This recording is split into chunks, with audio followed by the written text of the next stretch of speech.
Thank you, everyone, for coming to panel 8. And we've been talking a lot about the great power competition between the United States, China, Russia today.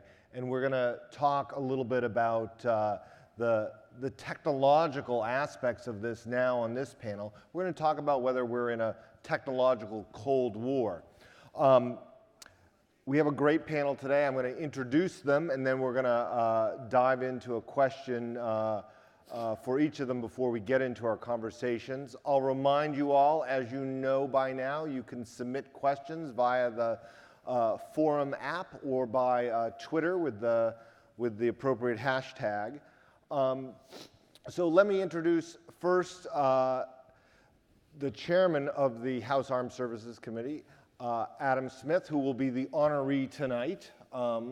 And we have next Representative Gallagher, who of Wisconsin, Republican of Wisconsin. If you haven't read his Reagan Institute paper, I would commend to you all go and take a look at that. General Paul Nakasone, the head of U.S. Cyber Command, the National Security Agency, who will today answer Roger's question from the earlier presentation about foosball at Fort Meade. And then we have Brad Smith of Microsoft, who has written a book, and with several chapters of which really get to the questions we're going to be dealing with today about how American companies, America itself, should deal with China and technology. Chairman, I want to start with you. Sure. And you're a forum regular. You always mix it up here on these panels. You keep them lively. I'm counting on you. You gave me a very friendly group this year. I don't see who I'm going to fight with this time, but I appreciate that. So. Well, I hope you'll pick on someone. I have a bad feeling that's going to be me. Yeah. Is it helpful for us to think of the United States as in a Cold War with China? Is that a useful way to look at this problem? Well, I think it is helpful for us to think of ourselves as being in sort of another ideological struggle. You know, it was capitalism and democracy versus communism for a long time. Now the ideological struggle is basically freedom versus authoritarianism, economic and political freedom. On the one hand, you have capitalism and democracy. On the other hand, you have sort of kleptocracy and autocracy. And what's really different now, obviously we've had autocratic regimes across the world for forever. But Russia in particular is actively trying to promote the idea that autocracy is better than democracy, and at the same time, trying to mess with democracy. They're trying to show the world by messing with our elections, by stirring up controversy. Democracy doesn't work. These people, they're rabble. They can't possibly govern themselves. And China, and I'll be interested, there's people on this panel who know more about it than I do, China's starting to step across that line in a way that I don't think 10 years ago they did. Before, their position was, this is our government, you guys do whatever you want to do. But I think Xi sees that, well, we have to promote this globally, just like Putin, so that the people in China and the people in Russia don't start getting any ideas, don't start thinking that they want more freedom, that, democracy just doesn't work. This is the better system of government. And this plays into the stuff that Brad wrote about, and it's about, how do we get the technological edge? How do we make technology a force for freedom instead of a force for authoritarianism? And how do we prove that our way is better? That our way is going to lead to more prosperity, less war, more peace. And right now, my biggest concern, I'll close with this, is China and Russia, they're fighting this battle, okay? They're out there promoting we're not really engaged as a country right now out there aggressively promoting the idea that economic and political freedom works, and it's better.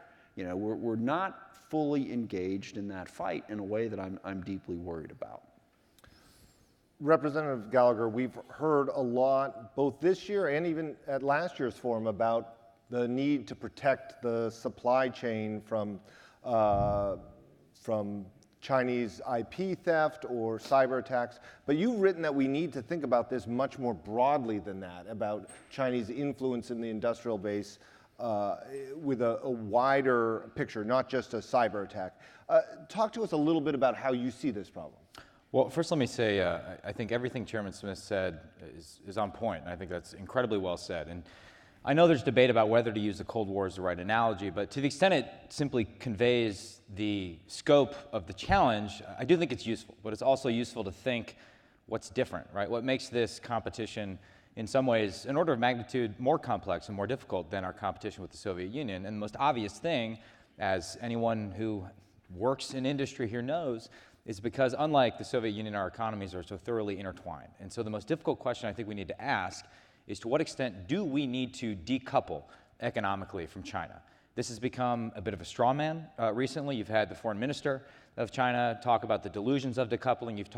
You've had our former Treasury Secretary talk about the dangers of decoupling. But I think there are at least two problems with that narrative. One, we've never been fully coupled with China in the first place. And let me step back and say, no one in this room actually has a problem with American consumers buying Chinese t-shirts. No one in this room has a problem with Chinese consumers buying soybeans that we grow in Wisconsin, right? We're not talking about a full decoupling. And then second, we've never been fully coupled in the sense that we have an arms embargo that goes back to Tiananmen. And the argument I make in the Reagan essay is that this is actually the biggest thing that Reagan got wrong, right? Reagan in 1988 goes to Moscow State University. He gives this incredible speech talking about this very idea that economic freedom, technological progress would lead towards liberalization and political freedom, specifically in China. He singles out China, and of course Tiananmen happens the next year, and we're at this point, this unique point, decades later, where we have Republicans, Democrats, everybody in between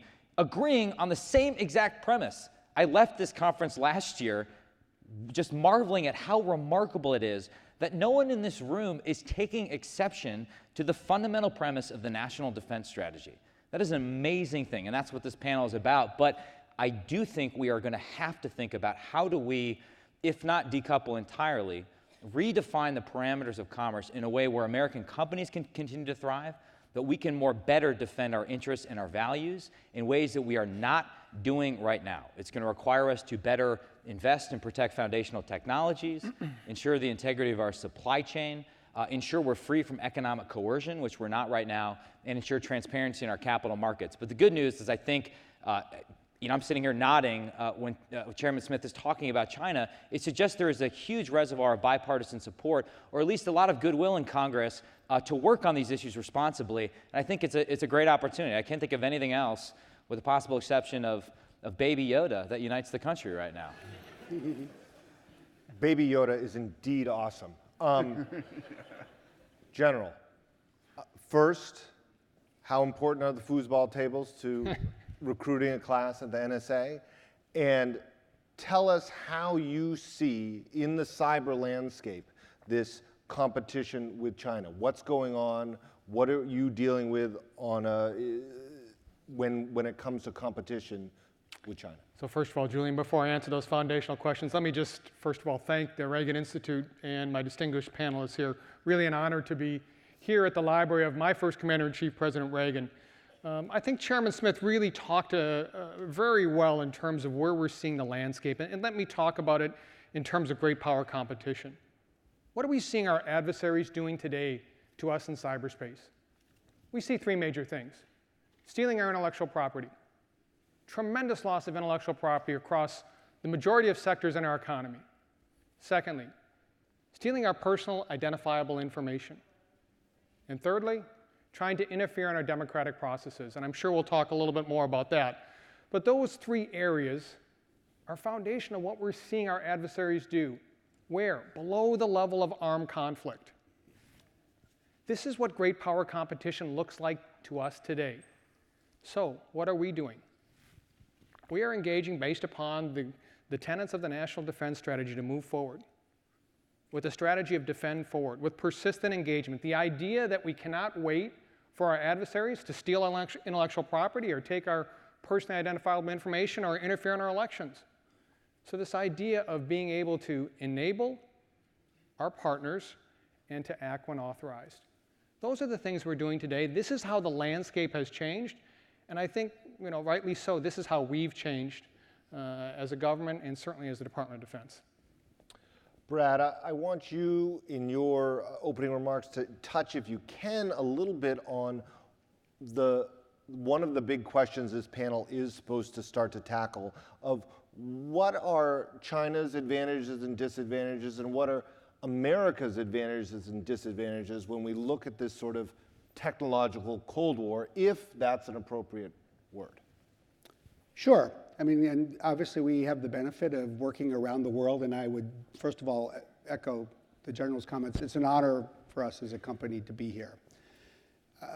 When you see China today, you see a robust economy with a very talented and large group of scientists and engineers in a diversified way that the Soviet Union really never had in terms of either number or of individuals or number of disciplines.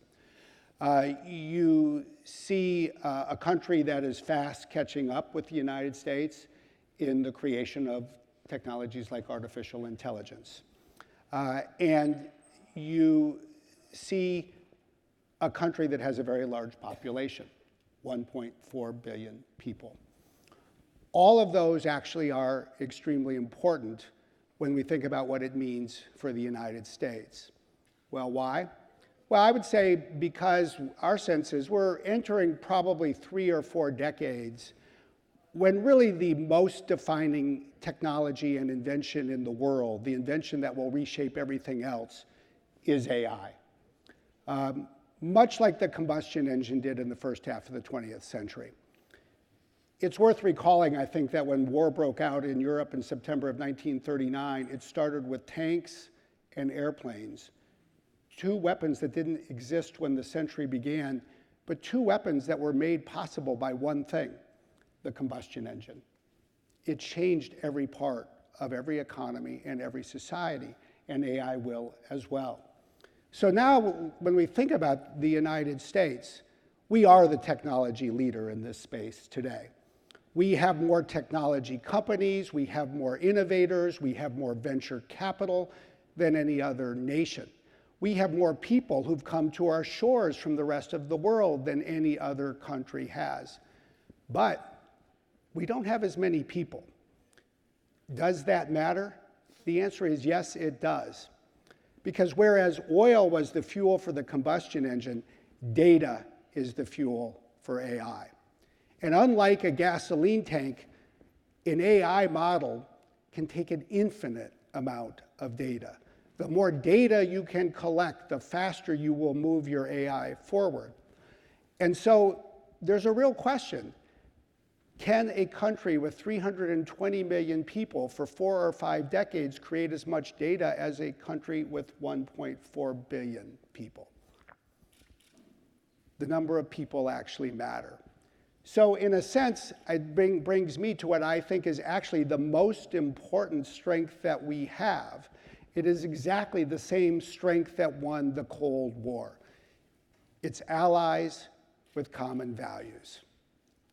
I think it's worth remembering that the Cold War started before World War II ended. I think it started the day Werner von Braun moved his team of 500 engineers from the part of Germany that would be captured by the Soviet Union to the part of Germany where he could surrender to the United States. And it ended when the Berlin Wall fell. And the most famous 6 words of the Cold War were uttered by Ronald Reagan. Mr. Gorbachev, tear down this wall. It was about alliances, it was about values, it was about bringing people together. And it won't be the same kind of challenge, but I have to believe that those are the things that will define the difference.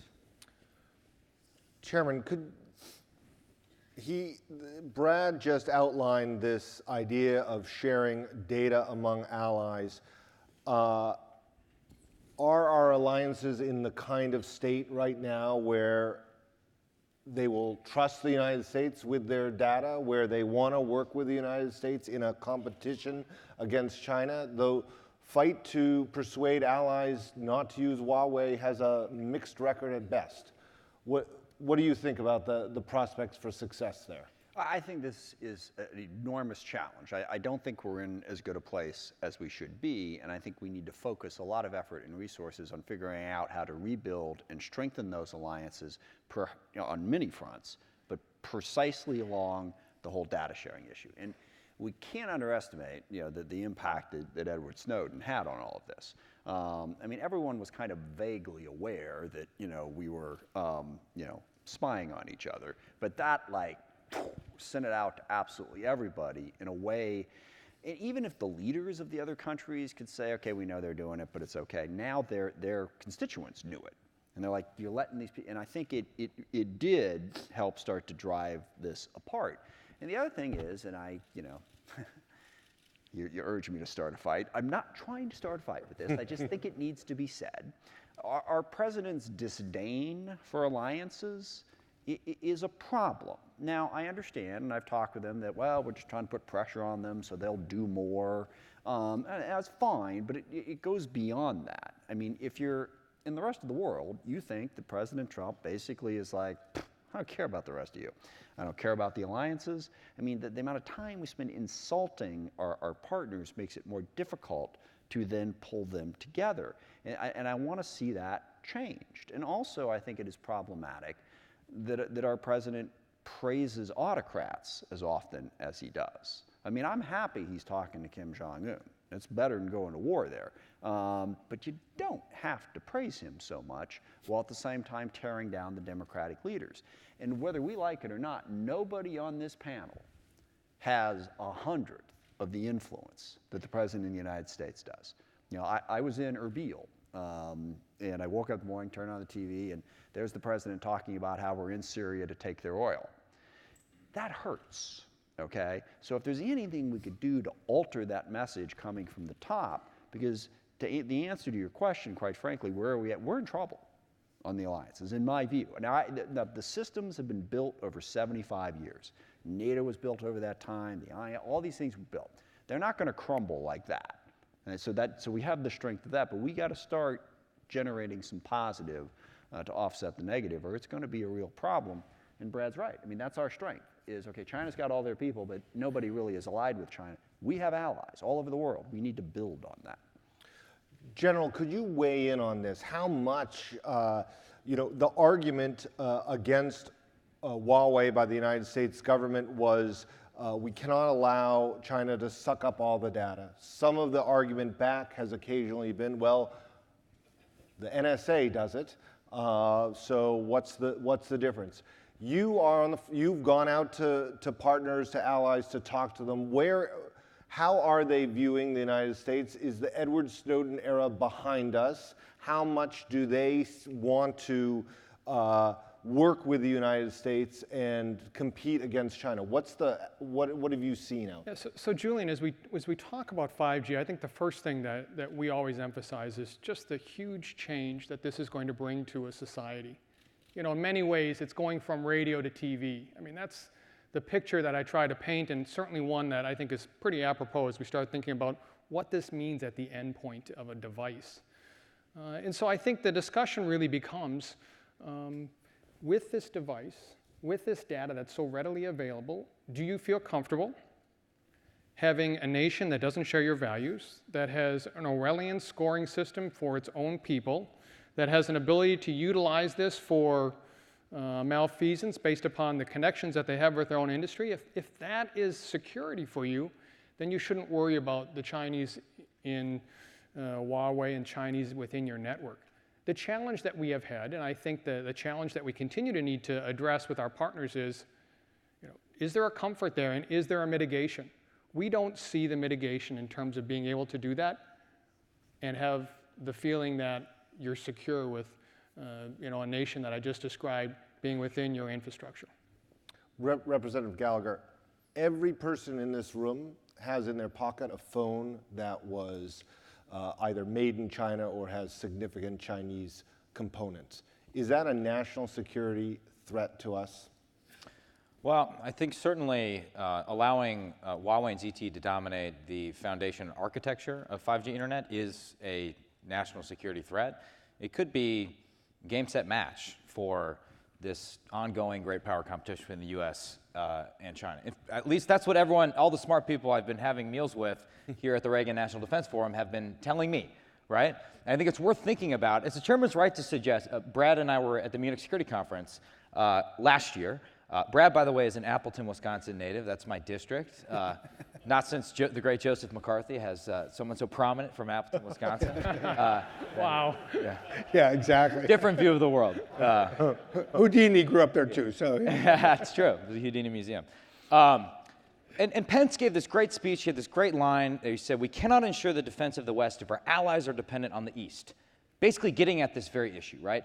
But it's clear that it fell on deaf ears. Now, whether that's a result of our allies being ticked off over rhetoric or whether they just want cheap internet and Chinese foreign direct investment, I don't know. It's probably a little bit of both. All I know is that on the current course, I do not think we are going to win the competition for 5G. People are buying the Huawei narrative right now. Huawei is dominating the global telecommunications market. In 2015, they had a quarter of the market. They have 35% now. Nokia and Ericsson are 16 and 11% respectively. It's worth asking whether non-Huawei Western aligned alternatives will even be around for the 6G and beyond competition. And I think in part we failed to make the defensive case because all we've talked about is Huawei allowing the CCP to spy on you, right?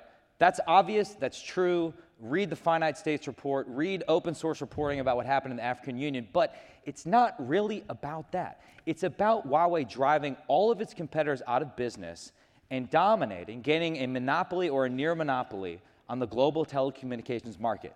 Then things get really interesting and really dystopian for us and for all of our allies around the world, because that's when the CCP can flip the script on export controls, condition the transfer of underlying technology, which they will now own, on adopting the CCP's Orwellian views on censorship and surveillance. And if you're a country that wants to resist that, good luck, because Huawei systems are built to be non-interoperable with other alternatives, which means ripping it up and replacing it is cost prohibitive. Brad is absolutely right that the worst thing we could do in this is to go it alone. That's how we lose. If we build a digital Fortress America, just like attempts to build a Fortress America in the late 1930s and early 40s, it will absolutely fail. Our best weapon is our alliances. In Brad's book, he talks about 80% of the world is not China. We have to win these arguments in foreign capitals. We're having some success in places like Japan and Vietnam, mixed bag in Britain right now. There's a potential sea change happening in Germany right now that we should capitalize on. All I know is that it seems like, from everybody I've talked to who's smarter than me, we are on the course to losing this competition, and the stakes are incredibly high, if not existential. Let's put up the slide that we have from the survey, which is Americans agree with the national defense strategy. Our authoritarian competitors pose the greatest threat to the U.S. And China comes in at the top, 28%, and then Russia at 25%. There was another interesting question, too, that's been referred to by Representative Cheney at the first panel about America's competition on AI and cyber with the rest of the world. And it makes the point that a majority think the U.S. is only one of the best and not the best. Brad, does that matter? Does the U.S. have to be the best at this suite of technologies, or is parity good enough? Well, I think we should aspire to lead, and that means being the best. Why wouldn't we aspire to lead? I think that one needs to pursue a strategy for leadership that creates opportunities for success for our allies and other democracies as well. We really developed the strategic paradigm for the Cold War, if you will, when we combined the creation of NATO with the Marshall Plan to invest in Europe. And I don't think that the coming decade is a decade where you would expect to see the United States invest in Europe technologically, but there's a huge opportunity for us to invest together. Really, even when you talk about 5G, if we can persuade other countries to pursue a strategy that recognizes the unique characteristics and just strategic importance of 5G, it creates the foundation for an approach that says that like-minded democratic nations should procure this technology only from companies that are based in other like-minded democratic nations, which paves the way for two of Europe's leading technology companies Nokia and Ericsson, as well as South Korea's Samsung, to be among the technology leaders for the world. And so, I think that we should aspire to leadership in that form. I think we should aspire to leadership in terms of accelerating research in the United States in key areas. I think we should make sure we're continuing to attract the best talent in the world to come here to work on these projects. I think we should absolutely aspire to lead in making sure that our young people are at least as well prepared as any group of young people anywhere in the world to have the skills that they'll need for the future. Mr. Chairman, Representative Gallagher, I want you both to weigh in. What is the role of government in pushing some of these technologies, creating a competitor to Huawei? Should the federal government help invest in pick winners in the AI, the race to develop AI or other technologies? Well, that's exactly the question that was coming to my mind when Mike was speaking, and I'm more curious actually what Brad has to say about that. Off the top, I say yes. I think it is the infrastructure of the present and certainly of the future, and the U.S. ought to be more. Now, can we do that in an effective way? I mean, that's the question. Build roads and bridges and all that, but if we start getting involved in technology, it gets complicated. And I would think the Department of Defense should play a central role in this as well. They have an incredible investment in developing the new 5G technology, and it would make sense for them, and I think the American government, to help do that, because the biggest problem we had is when Huawei was rising, Nokia and Ericsson, but U.S. was disappearing, like completely from this market. And I don't know enough about the markets to know, but I think it would be really great if we had a domestic U.S. company that rose up to at least be able to compete. And I think we ought to invest in doing that. And I forget, there's a company that's working on some of the 5G technology, former Microsoft guy who I met with, who talked about doing just that. Is that possible, or is that just crazy? So I'm curious to know if the industry folks think that's something we could do.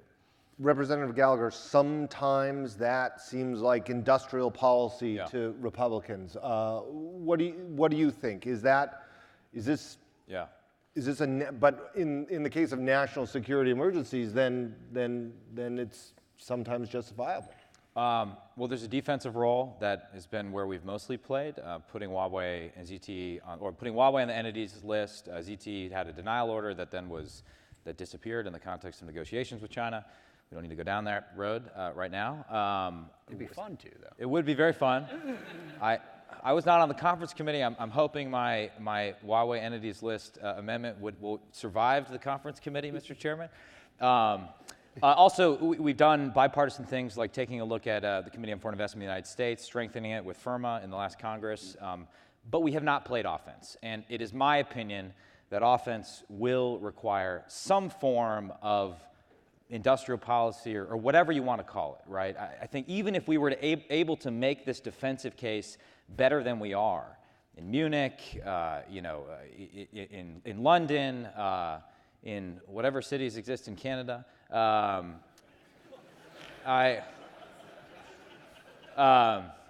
it still wouldn't be enough. We are not investing enough resources into non-Huawei, Western-aligned alternatives. I can imagine some sort of digital development fund where you take countries like the US, Finland, Norway, South Korea to help level the financial playing field so that countries that are making decisions on 5G aren't doing it solely on price point where we can't compete right now. I think we should take a look at our antitrust and our anti-cartel laws to allow non-Huawei Western-aligned alternatives to do bids together in a way that provides soup-to-nut solutions for people making 5G decisions. And finally, I think it's incumbent upon every public figure in Congress, in the White House, everyone that has a platform to talk exactly about what Chairman Smith started this panel with, which is what's at stake morally here? What's at stake in terms of U.S. values versus CCP values? I think it's been interesting to see.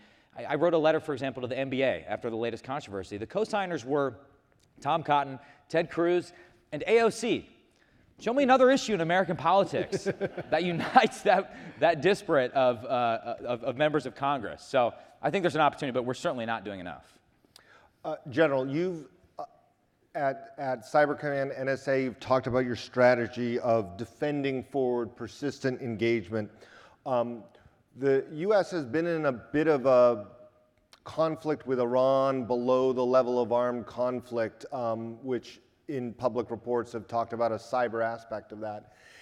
Does this exist with China? Is there a jabbing back and forth, a gray zone conflict with China, or what would it look like if that was to break out? So let me talk a little bit more broadly in terms of what our strategy is, because I think that's an important piece. So the Department of Defense's strategy of Defend Forward, the idea of being able to engage our adversaries before it hits the shores of our country. Within U.S. Cyber Command, the National Security Agency, it's about persistent engagement. This idea that we will enable our partners with information and intelligence, and we will act when authorized.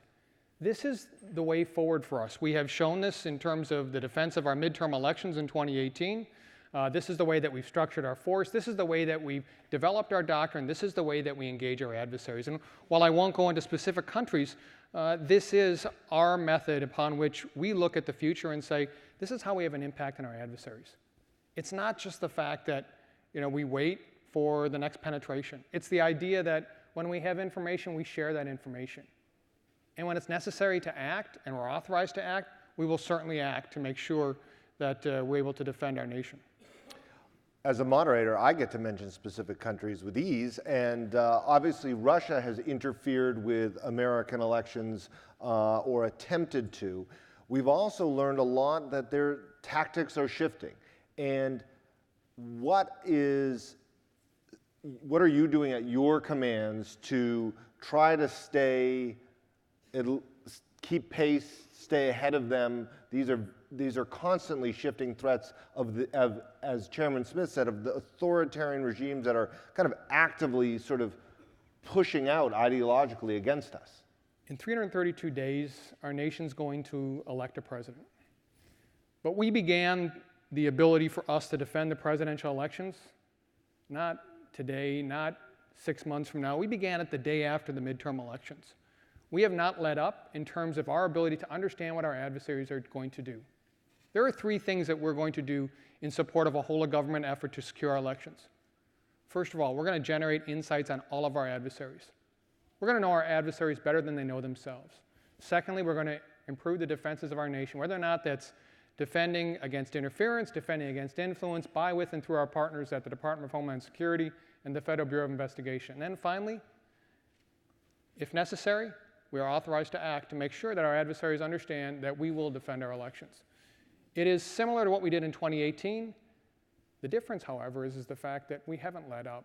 We can't let up. This is something we cannot be episodic about. The defense of our nation, the defense of our elections, is something that will be every single day for as long as I can see into the future.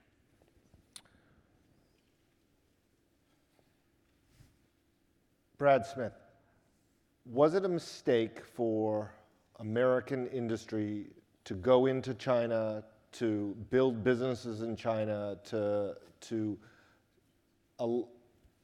create such a partnership there, when now we find ourselves in a much more competitive state? Did we as a country make an error there? Well, if you're talking about digital technology, I would mostly point out that in some respects, U.S. investment in China has been deep, but mostly it hasn't been broad.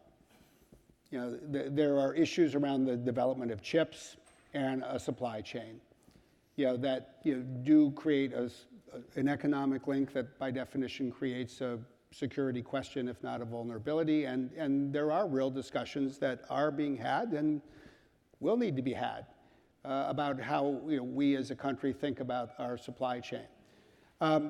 If you actually look beyond that, there are not very many American technology companies that have had hugely successful businesses in China. China accounts for 18% of the world's people. They account for 1.8% of Microsoft's revenue. So it's not actually a significant part of our business. And to the extent that we've experienced IP theft over the years, as we have, it's because we, in part, had in Windows and Office products that were so easy to copy and use without paying for them. That's just the tip of an iceberg, of a broader issue. I think the real question is, where do we go in the future? And I share what Mike said. I think that there are areas where one needs to think about where our supply chains start and end. But it is an interconnected world. An awful lot of American products today benefited from research that was done in China. A lot of it was published. It's really hard to draw a digital iron curtain down the middle of the Pacific Ocean and think that you can stop scientists from talking with each other. In a world of open source software, for that matter, everybody can use open source components. It's not called theft, it's called sharing. It's the way sort of software creation has gone. So I think mostly what this points to, in my view, is the importance of understanding the details. Almost any one of these questions are not questions that should be taken off the table, but they're questions that need to be thought through carefully. It's as General Nakasone was saying, I think that this approach to developing a much more robust, comprehensive strategy to deal with cyber threats is going to be more effective because it's more robust. And the very first thing you mentioned, understand your adversaries and what they're doing, and then base your strategy on that understanding. One of America's advantages when we talk about a race to AI, a race to quantum computing, to other technologies that will influence national security has been the sort of strength and leadership of American tech companies. But there has been some very high-profile cases where companies have walked away from some cooperation with the Pentagon, where employees have protested. How big a hurdle is that tension between Silicon Valley, Seattle on one coast, and Washington on the other? Brad, start. Well, I think it's a very important issue for us to manage well. Jeff Bezos spoke from the same stage this morning, and he described Amazon's approach. And it's very interesting because we're both in Seattle, and we both have adopted the same position, which is to say we're going to provide our technology to the U.S. military. Jeff spoke as a founder. I worked we really had two generations of founders, in Bill Gates and Steve Ballmer. And as a founder, it can do in a way that's really terrific. He said, look, it's the job of senior leadership to say no. I don't understand the details, but I say no. We no longer are led by a founder. And so we get to the same point, but through a slightly different style of leadership. I think it's really important to start by understanding where people are coming from, so at least we understand why they think the way they do.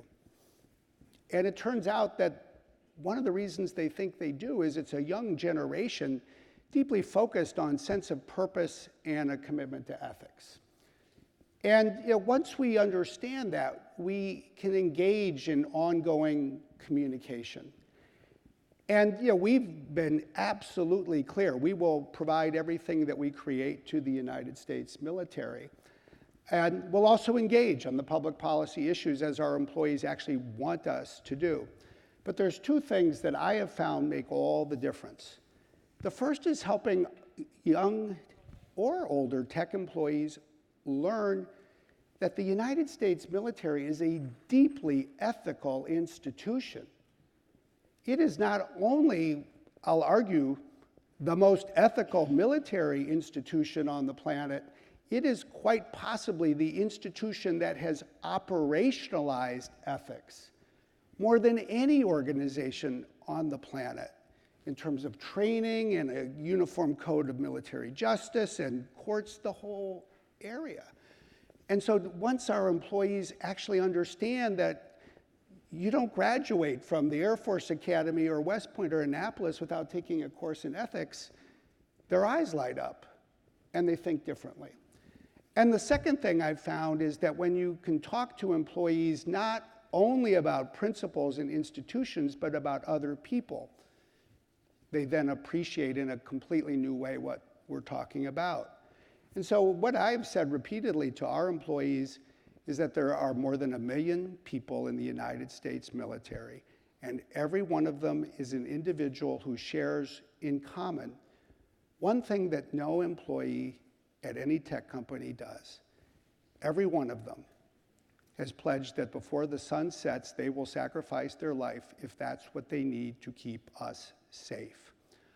Of course, we will provide all of our technology to them.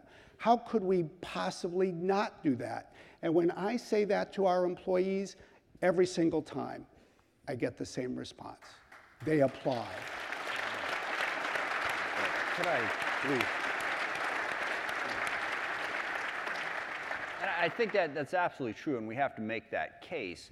The other piece of it is, I think we need to make sure that our defense policy reflects that, reflects those values, and that you're right. It starts with listening. Why are they saying this? It's because of their perception of the DoD, like you said, of the Pentagon, of what they do.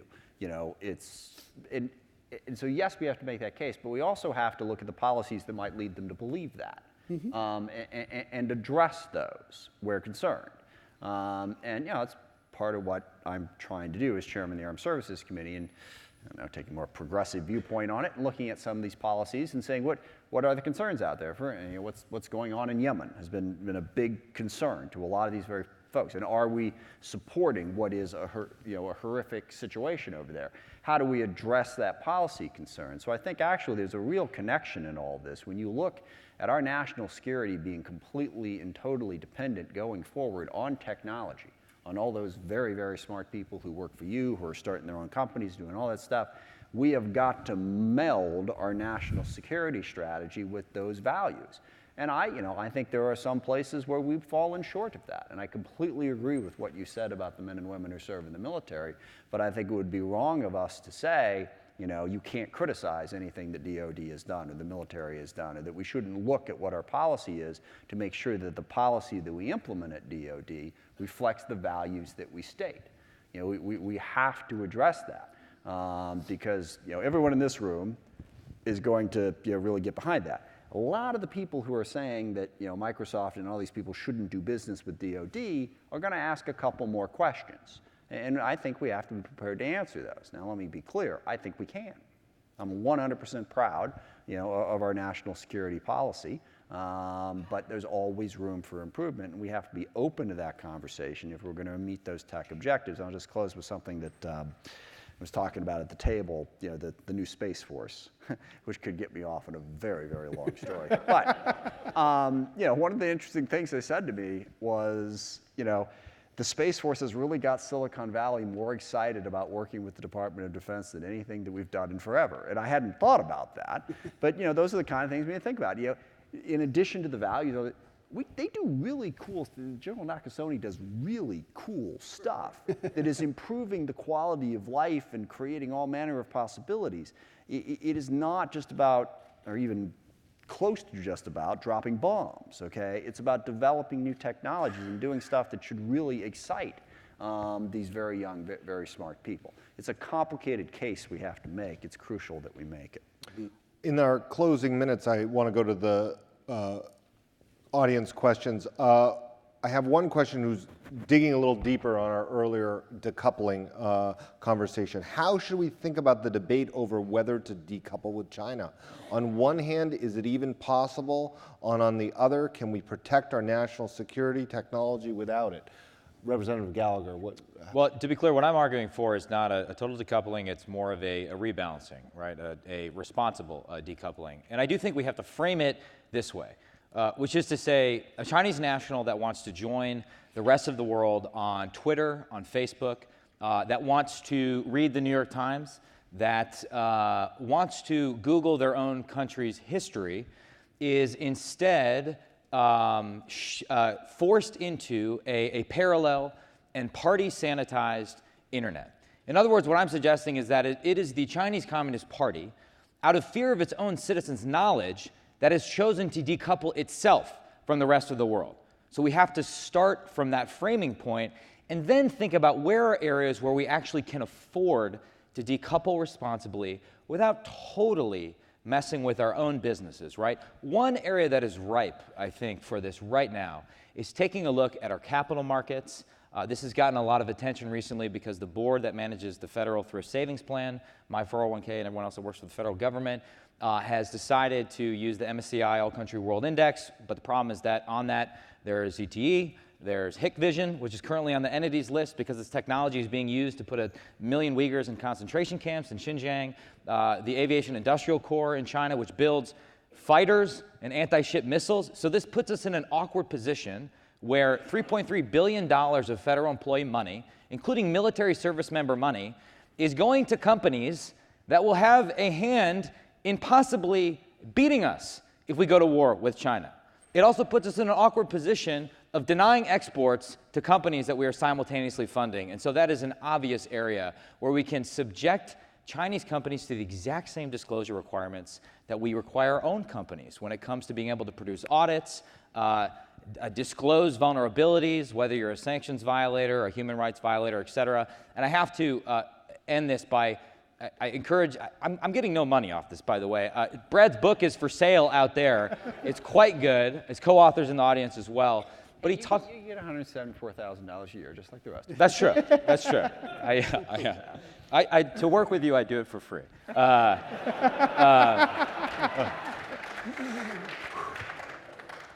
think Microsoft made a very, I think, courageous decision not to host consumer email servers in China. It developed a human rights assessment whenever it decides whether to put a data center there. I mean, that's the type of creative thinking that we need from industry to help us navigate this very complex moment. We are out of time. We got Representative Gallagher excited there at the end. Please join me in thanking the panel. Thank you very much. Thanks so much. I really appreciate it. Thank you. Yeah, it was fun.